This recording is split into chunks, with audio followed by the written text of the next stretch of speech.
We say that the blood in Chinese medicine houses the spirit or the shen. So that energy isn't lost as a menstrual period every single month, but it goes back to the heart where it is natural residence.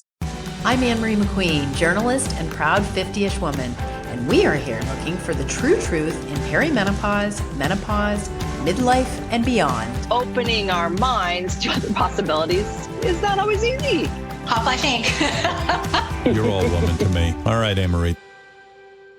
I interrupt this regularly scheduled podcast to tell you that you need to get my new guide, The Hot Truth About Hormone Therapy. Not just because I'm the first person in the world to map 12 different approaches to taking hormone therapy, from all estrogen all the time to never touch this stuff. I call it the hormone therapy belief system, not because it's loaded with information based on scientific evidence, human experience, and more than 250 interviews with practitioners, not because it's a result of 6 years of research and observation and careful consideration from a bird's eye view by me, but because this is truly one of the most important decisions you or the women you are caring for in your work can make. And hormone therapy is definitely not the simple thing that social media and media makes it out to be. I don't want you to take it. I don't want you to not take it. I want you to know why you're taking it. And wow, am I getting some really good reviews. Lara Bryden over in New Zealand, she's a naturopathic doctor and an author and someone I really respect. She read the guide. She said, in the age of menopause information overload, this guide is a much needed sanity check. Anne-Marie McQueen cuts through the noise with curiosity, clarity, and compassion, offering a clear-eyed lay of the land. I particularly love the hormone therapy belief system. And Lara was the person who told me no one else has done this, which I had suspected, but it was nice to hear. Dr. Maria Luke, who is a menopause and joy coach and Halle Berry's menopause coach, said, your guide is full of amazing information, and I think that this course will be helpful not only for women, but also for those wanting to help them. And over in Australia, Dr. Kirsty Holland, who is coming out with her own book, This is Perimenopause, said the even-handedness of this guide is remarkable. Anne-Marie maps a field drowning in certainty, refuses every easy answer, and hands women back their own authority. As a clinician of nearly 30 years, I will be recommending it. There is so much information in there. And I have organized it in a way that you can watch the 5 videos and you can flip through the PDFs and you can get through it in under 3 hours. So I want you to be able to get your copy now and become part of this discerning community of women who understand why they are using something, what it might mean for them, and figuring it out before they decide to take it. And also, if you're a practitioner, you're caring for women like that. It's a thoughtful, curious, open-minded group. And I want you to be a part of it. Also, I update this guide, and you will get all the updates for as long as I'm alive and doing this. We will go back to the regularly scheduled podcast. Hi, Anissa. Welcome to the Hot Flashing Podcast. Hi, Anne-Marie. How are you? I'm good. You're coming to me from Sydney, Australia. You like to explain menopause as a second spring. And I wondered, we hear that. I see these quotes on Instagram that they call, and, in Japan, they call it a second spring. What does that actually mean? Well, if you think about what it sounds like, a second spring sounds like a liberation of some sort. It's actually a good phase of the life, rather than what we perceive it as in the West as being something where you're getting decrepit and you're getting gnarly and you're shriveling up and you're getting senile. It's actually a different way of looking at menopause, which is a very natural transition in life. So the second spring has the connotations of something that is quite beautiful, a liberation of sorts, a time of flowering, because the spring is a flowering. So it is a bringing forth of something new. Yeah. How do you, excuse me, how do you explain the sort of mainstream definition of menopause as, a decline and sort of a deficiency and creating all these health problems? How does that square with what people perceive in traditional Chinese medicine is actually happening in the body? Yeah, it's really, really interesting. This is what I love about Chinese medicine so much, is that we see menopause as being a cycle of your life. The Yellow Emperor's Classic of Internal Medicine, which is a book that is ancient and first talks about the cycles of life, talks about the 7-year cycle of a woman. So as we approach, 7 years old, you're kind of like, all your teeth are grown and 14, you start to menstruate. 21, you're at full fertility. By the time you get to 49, which is 7 times 7, that is the age of the yin and the blood within a woman starting to decline within the Ren and Chong meridians, which is very natural. And then as a result, the menstruation stops and we have menopause. But it's a natural transition and you don't necessarily have to suffer. However, what I do believe is how we live life in the West tends to make this cycle more tumultuous because we are faced with more challenges. There are things that we can do, and it's always talked about in Chinese medicine, to keep nourishing the yin and the blood, even as we're going through menopause, and to stay as focused and feeling well, because it doesn't necessarily mean a period of feeling terrible. Touch wood, 54, I had to think about that, 54 years old. I'm actually still menstruating. I know I'm in perimenopause. I haven't done any blood tests, but at this point in time, my symptoms are very negligible. Okay, I want to get into that, but I just want to talk about this. I just saw a clip on social media today that was fascinating, and it was talking about traditional Chinese medicine and the yin, and how up until that time, we're outward facing and the blood's coming out of us, and then it shifts into no more blood's coming out of us. We're keeping everything and we're become inward focused. And I think that resonated with me because, like, gosh, that's what's been happening in this most painful way as I went through menopause, fighting with this over functioning and externally focused me and coming back to a confident, more sovereign me.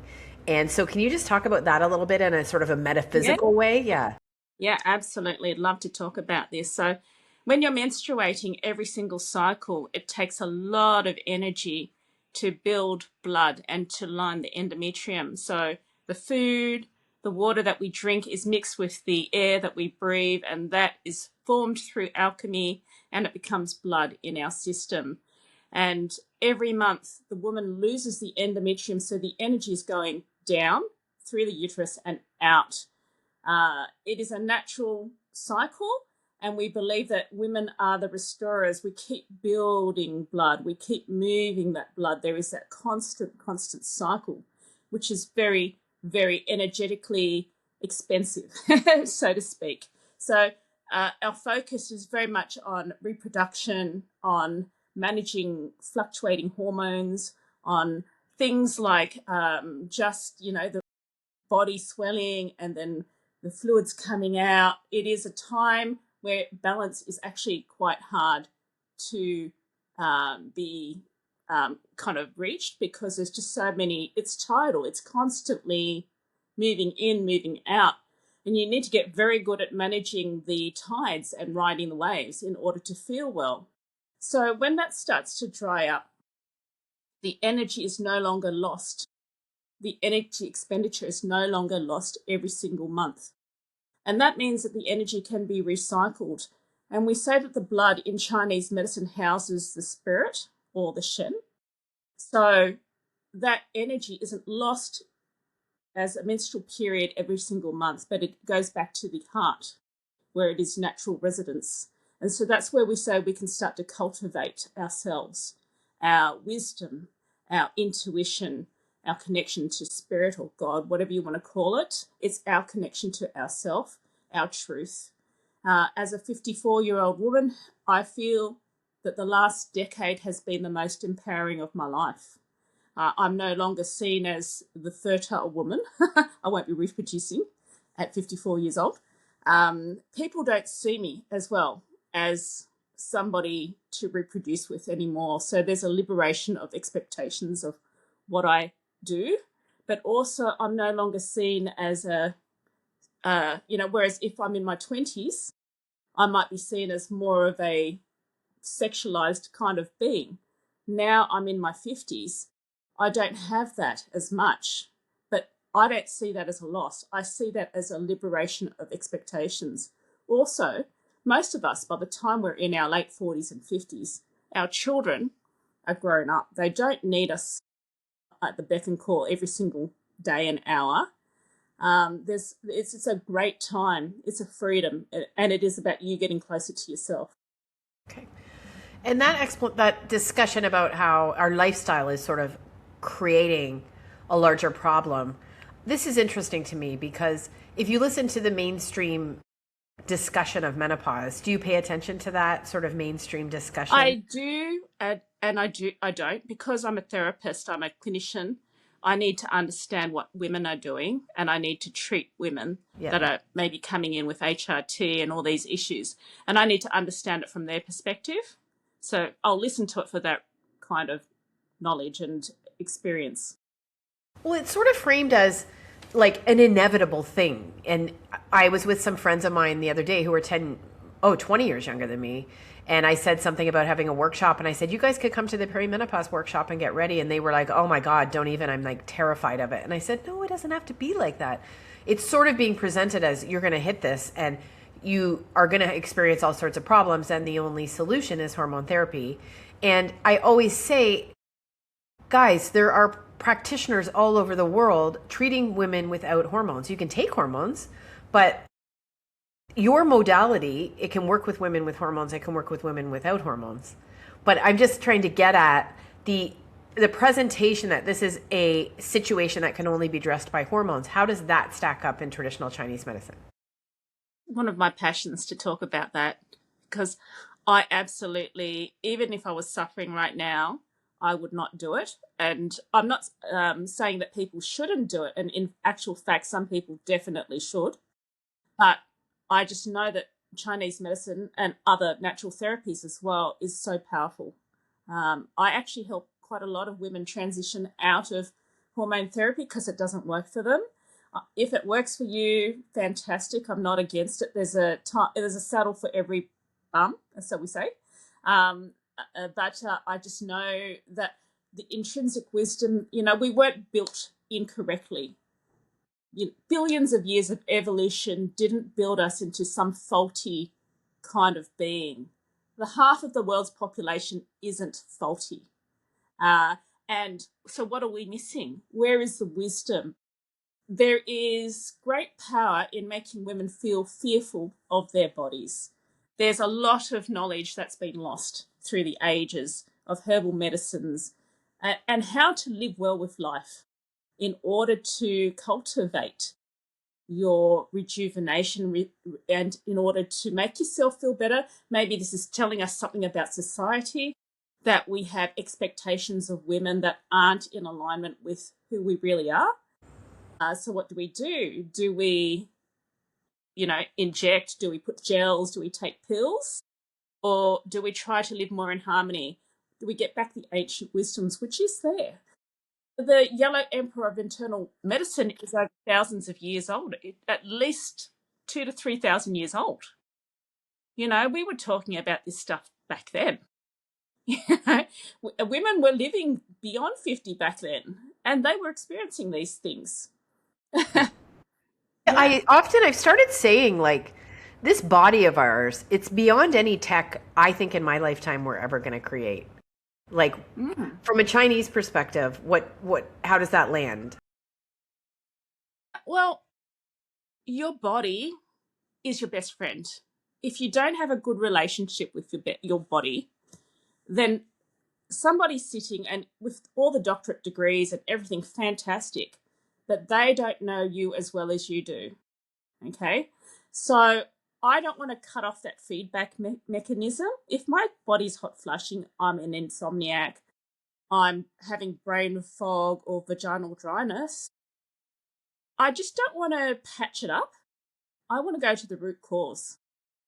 And that's the beauty of holistic medicines. We look at things from the root cause, because when you're in balance, these manifestations of disharmony don't become as frequent and intense. Can I just get you to move a little bit? Oh, you're right. Yeah, that's a little bit better. You're just a little bit over. Sorry. Okay. So I want to go back to that, but you mentioned that you help women transition off hormone therapy. I hear a lot of people going on hormone therapy, raving about it, and then I hear people thinking they're not doing it right, and it takes a lot of time for them to get it right. I hear doctors saying how much it helps women, and I sometimes wonder, Like, I know if I try something with a practitioner and it doesn't work, I might not go back to that practitioner. So I feel like you might see the other side of things that the doctors don't see.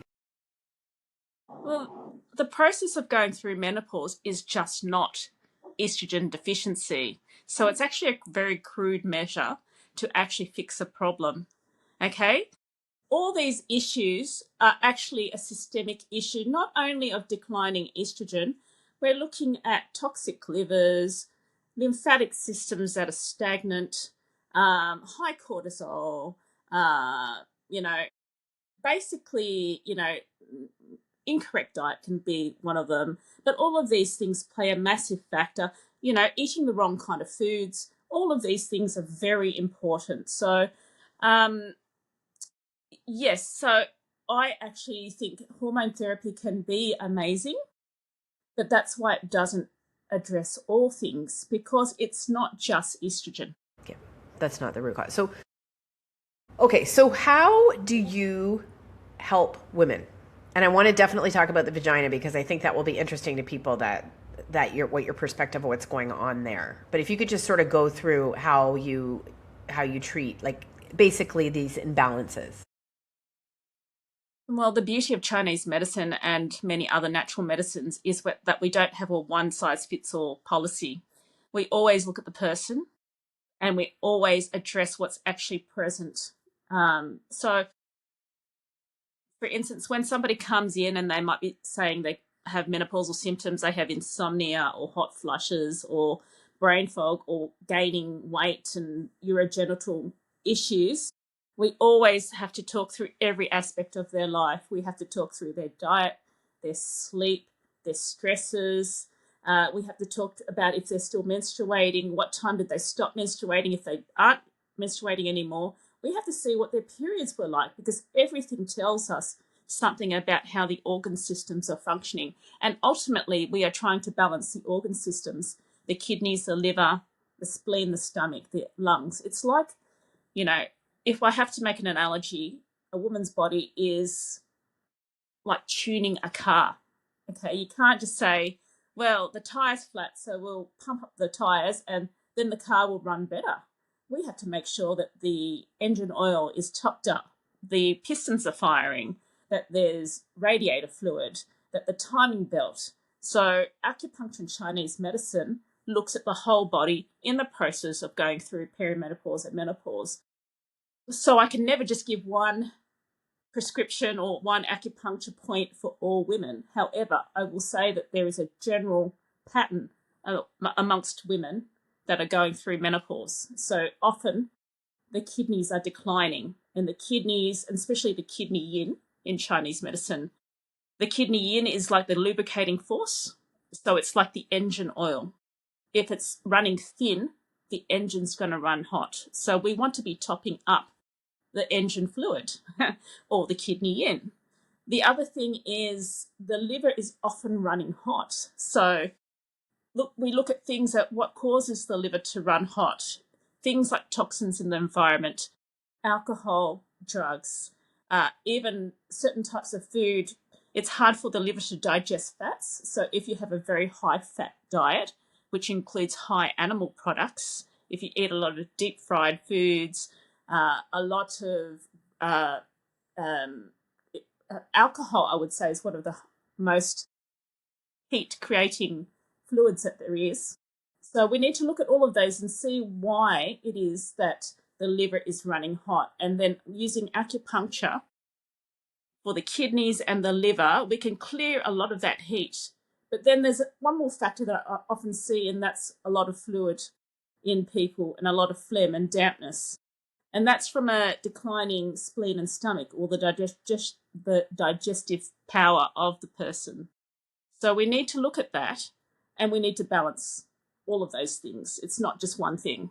Whereas Western medicine just says, oh, it's estrogen and it's declining, so therefore we just add estrogen, and sometimes progesterone as well. Yep. So you also use herbs and energy work in your practice. So can you sort of talk about how you use those? Yeah. Let's talk about herbs first. So herbs all have a nature.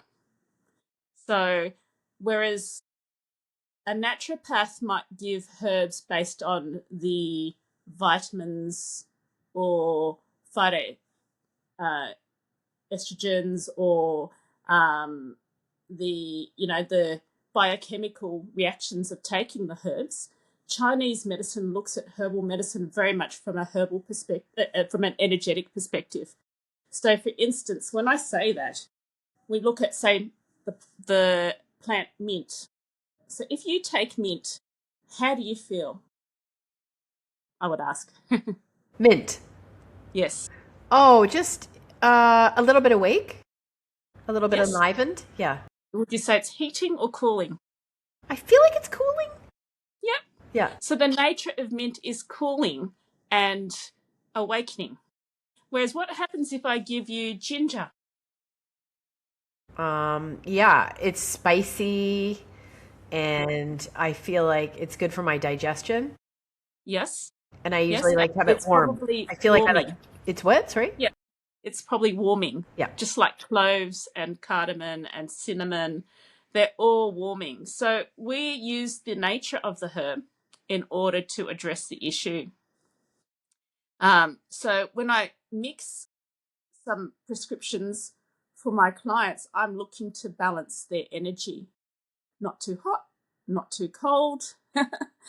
A bit like Goldilocks, I'm looking to balance them and bring them back to homeostasis. There's hundreds and hundreds of herbs. We have a brand here in Australia called the Happy Mammoth. So they use herbal medicine and they use it for every woman that is going through menopause. So a lot of women don't find it works because they're not addressing the individuality of that person. It's a brand of mixed herbs. Yes. So this is what I was going to ask you, because more and more and more, the new thing with supplements is like, we have this herb and it does this and it's from here. And I always think, yeah, but it's probably like it's one herb doing one thing or one blend doing one thing. Like, how do you, so you're kind of trying to say that's not really how it works. You'd get some results, but if you want to get really good results, it's probably best to see a licensed herbalist. Yeah, that is my recommendation. And, I'm not dismissing that it's not good for some people. It definitely is, and it'll definitely work for some people. But quite often there's, when we talk about balance, we're talking about balance in every respect. We're talking about low cortisol levels. We're talking about a sense of well-being. We're talking about good digestive function. We're talking about good toilet habits. We're talking about good sleep habits. We're talking about good energy. So when you mix a prescription, I'm looking at all of that. It's like, once again, tuning that car and making sure that it works really well. Yeah, and it's worth spending that money, I think. I know this is kind of a privileged conversation, but I just think, I know as someone who went through perimenopause and felt terrible, I was grabbing at this and grabbing at that, and I feel like I made myself feel worse a lot of the time. Do you find that happens with women? Absolutely, because your balance is not necessarily something you can reach for in a shelf. Yeah, unfortunately. Yeah. You get some results. And that's why some women will say, yeah, well, I tried herbal medicine and it didn't work for me, but did you know how to use it? Or were you using a scattergun approach? Scattergun approach, that is what so many of us do, right? Because when you feel bad, you're just like, well, I'll just grab everything. Yeah. How about energy work then? What sort of tools do you use? Okay, so I've been trained in a medical qigong, which is not too dissimilar from Chinese medicine. In actual fact, it's very, very similar. Because we are all energetic beings, we are actually condensed energy. We can actually work along the meridian lines and work along organ systems and influence a person, which might sound a bit woo-woo and a bit kind of hocus pocus, but that is the basis of what we are. And when we understand that we are pure energy and it is something we can alter, not only by someone else, but we can alter ourselves if we know how to do it. And Qigong and Tai Chi is one way of working with energy. But medical Qigong, which is not too dissimilar from Reiki and some forms of shamanism, is also about energy medicine. So energy sits above matter. So energy is a precursor to matter. Matter is the condensed form of energy, as we know through quantum physics now as well. So how do we access that energy is partly through building sensitivity, building our own chi in our body to be able to sense energy, and then using intention. So intention can focus energy. And then when we can focus it within ourselves, we can also learn to sense other people's energy systems and actually work with that. Gosh, you just got me thinking I got to get back to Qigong because I was doing it a lot. I think it was last year, and I really started to feel like, I don't know what that move when you're moving your hands down, I started to be able to feel the energy moving, and I started to be able to feel it moving out of my hands, and then you get a bit scared because you're like, what is this? It feels it's amazing, and I would encourage people to. It's not that hard to. It is a bit hard to find now, but there is a YouTube video that was filmed many years ago somewhere in Beijing, China, and what it showed was 3 medical Qigong doctors standing around a lady that she had bladder cancer. And they're all projecting the energy, and they're going, they've got their hands above her her bladder. And there's a nurse with an ultrasound in real time, just looking at the cancer within her bladder. And the 3 of the medical doctors are standing there, and they're going, sa, sa, sa, sa, sa. And you can actually see the cancer shrinking in real time. Stop. And at the end, they all clap, and they think that's amazing. So I'm not trying to plug myself, but there in one of my blogs I have a link to that video. Okay. But I would, if you want to look at it, I'd go YouTube 3 Qigong masters heal woman with bladder cancer and try to find it. Yeah. That is amazing. So people always say look, there's no evidence for this. And I always, like, the more I'm in this space, the more I'm like, there is evidence. You're just not paying attention to it. There is even scientific evidence. Like, that's the blanket statement sort of for everything outside of pharmacology. I don't know. Am I like, what's the situation for TCM for you? I mean, personally, on my level, I'm not going to wait for RCT to prove something to me, because I know it from the deepest part of my heart that it is real and it works.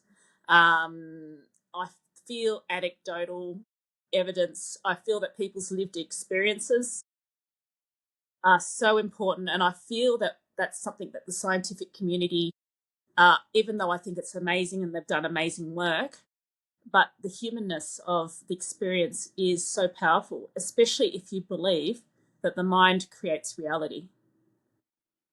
Yeah, the mind and the emotions congeal energy to form reality. Yeah. Which is what medical Qigong is.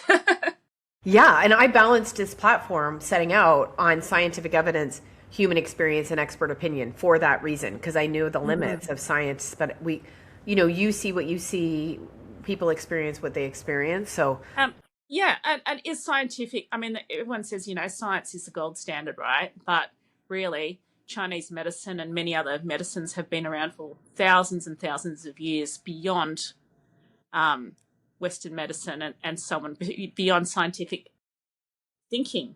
And so if it survived thousands of years, there is, I think, sufficient evidence that it's powerful and that it's survived. If medicine survives thousands of years, it's got to be working at some level. Yeah, it can't just be fake. Exactly. The other thing is, Can I just say you have a little something on your teeth? If you just do I? Sorry, it's okay. No, the top, just the top. Can I just cut for a second and look in the mirror? It was white, something white. You know when you get talking and it just kind of builds up? That's okay. I just want to use your clips. They're so good. I just did. Yeah. Is it better? Yeah. Sorry. And then you started to add something. I probably can't. In terms of evidence, there is quite a lot of studies and trials in the recent years since the 80s into Chinese medicine. It's taken its kind of role of importance within science. So there's quite a bit of evidence coming out about the effectiveness of Chinese medicine and acupuncture within treating things like hormones and menopause. So the evidence is ever increasing, but it's kind of like, do we use a method to prove something before we actually start to use it? You know, so science is actually lagging in terms of what we know. Yeah, it's just a weird. You're applying like a modern day model to something that is ancient, and then saying that the ancient thing doesn't measure up to the modern day model, and then that ancient thing is always going to be behind because the modern things are in the modern model, and it just seems the like goalposts are hard to define. Yeah. And what science does is it kind of likes to put things in a box in a controlled circumstance and says, if this and this, then what happens? And, therefore it'll prove something or not prove something. But what I'm saying is there are so many variables, it's hard to get something that's really realistic. And for instance, I'll just let you know that in many of the studies, they might say that, for instance, 150 women were given spleen 6 and large intestine 4 points, acupuncture points, in order to treat menopause. And, 50 of them reported improvements in vasomotor, vasodilation, or whatever it is. And what I'm saying is, in real life, if you went to an acupuncturist, we might not give you those points because we would have to go through the whole diagnosis of the person, differentiation, pattern, kind of, looking at the patterns of the person before we actually come up with the points. So the scientific trials aren't reflective of the real world and what real world experiences are. Yeah, like they have to measure something. So they measure something, but a woman coming to you with a whole bunch of symptoms might not get that thing or that thing in the way that they measured it. Right. And so you can't quantify what the effects are. No. Yeah. No, because it's not a static. And the other thing is, then they say that sham acupuncture, they put sham acupuncture needles in and they experience the same amount of relief as the people that were given spleen 6 and large intestine 4. But at the same time, you have also moved energy, even if you put a needle in any part of your body. Plus, you have actually put within the client or the patient's mind a certain kind of imprint of healing. So I actually think all of these things are important within the healing atmosphere. Wow. So it's kind of impossible to measure by current standards. Well, I'm just saying science has its own limitations. Yeah. And it is, even though it's used as a gold standard in our world, it doesn't truly reflect the lived experience of a person. Does that make sense? Yes, absolutely. Absolutely. Yeah.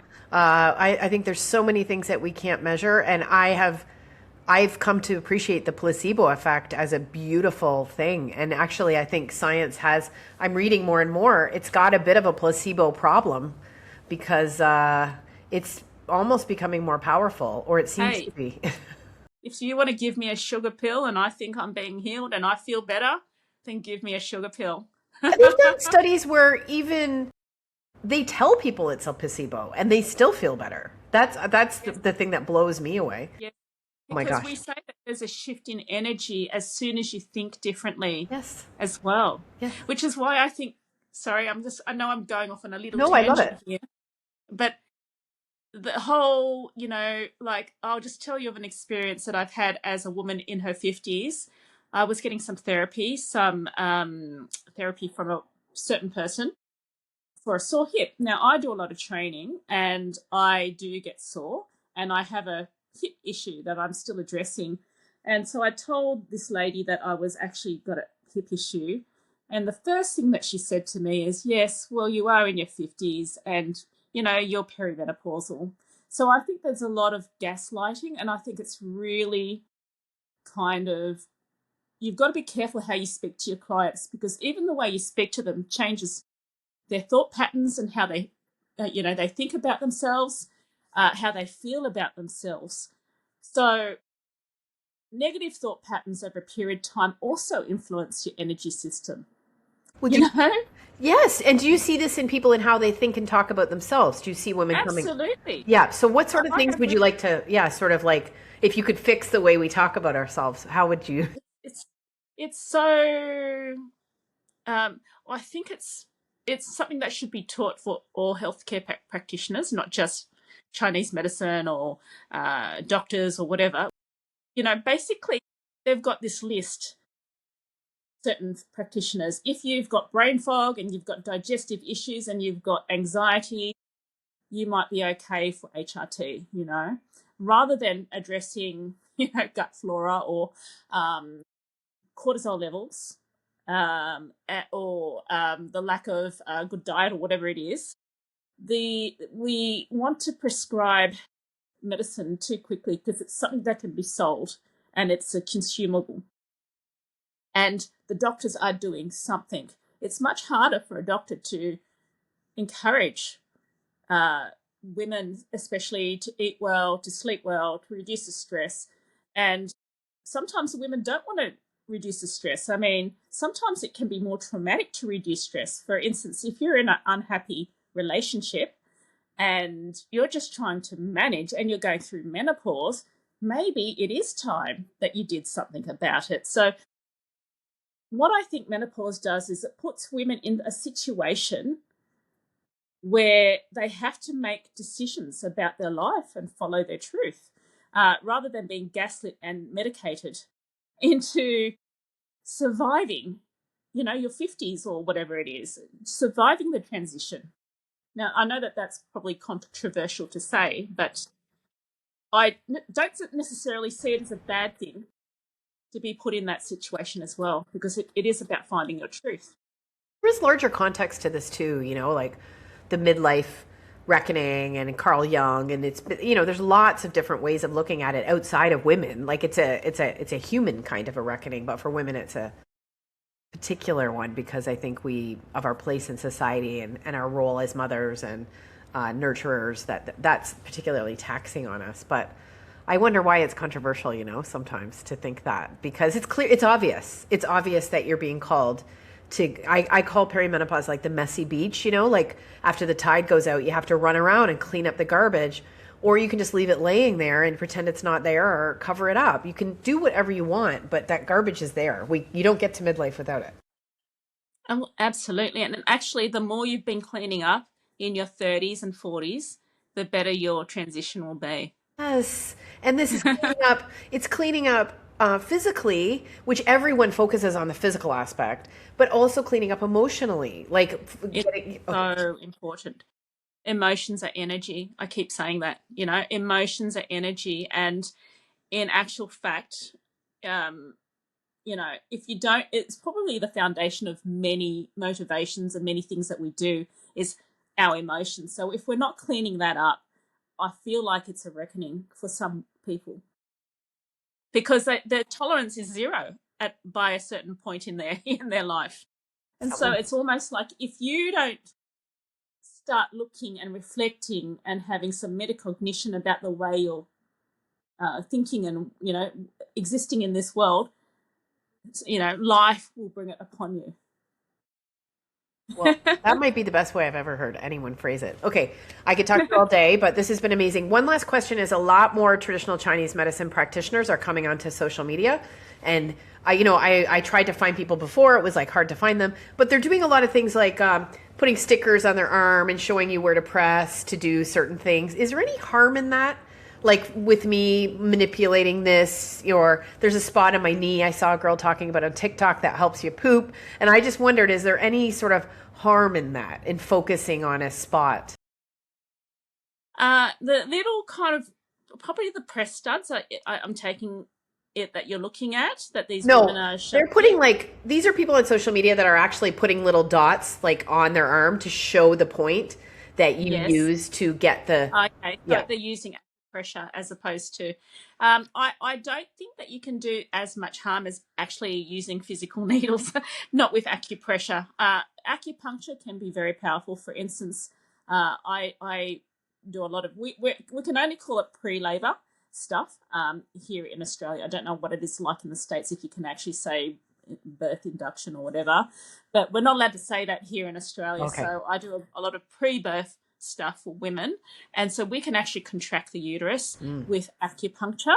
Now, quite often I'll tell them to, use large intestine 4, spleen 6, liver 3 to get the uterus to contract, but it is very, very palpable. It is very, if I use the needles, it's very, very palpable. You can feel the baby start to move because it knows something's shifting. With acupressure, you'll probably get a bit of that, but it's not going to be as strong. Okay. And those crazy electrical currents I get sometimes when I go and they hit a point, what does that mean? It just means it's very close to a nerve. You'll find, but actually you will feel chi sensation sometimes as well. So I'm not sure which one it is, but if it's close to a nerve, it can be kind of like a lightning strike. But a chi sensation is more like a buzz. You can feel a real buzz in that area, and it actually can go up and down the meridian. Well, this has been a great primer for all this, and I can't encourage people who are listening enough. I'm so interested in it because it's helped me so much in my life in so many different times. Honestly, this has been a lifesaver, and I'm sure you're a lifesaver for women. So thank you so much, Anissa, for walking us through it. Welcome. Thank you, Anne-Marie. Hot Flash Inc. was created and is hosted by Anne-Marie McQueen, produced and edited by Sonia Mack. The information contained in this podcast is intended for informational purposes only and is not intended for the purpose of diagnosing, treating, curing, or preventing any disease. Before using any products referenced on the podcast, consult with your healthcare provider, read all labels, and heed all directions and cautions that accompany the products. Information received through the podcast should not be used in place of a consultation or advice from a healthcare provider. If you suspect you have a medical problem, i.e. menopause or anything else, or any healthcare questions, please promptly see your healthcare provider. This podcast, including Anne-Marie McQueen and any producers or editors, disclaim any responsibility from any possible adverse effects from the use of any information contained herein. Opinions of guests on this podcast are their own, and the podcast does not endorse or accept responsibility for statements made by guests. This podcast does not make any representations or warranties about a guest's qualifications or credibility. This podcast may contain paid endorsements and advertisements for products or services. Individuals on this podcast may have direct or indirect financial interest in products or services referred to herein. This podcast is owned by Hot Flash Inc. Media.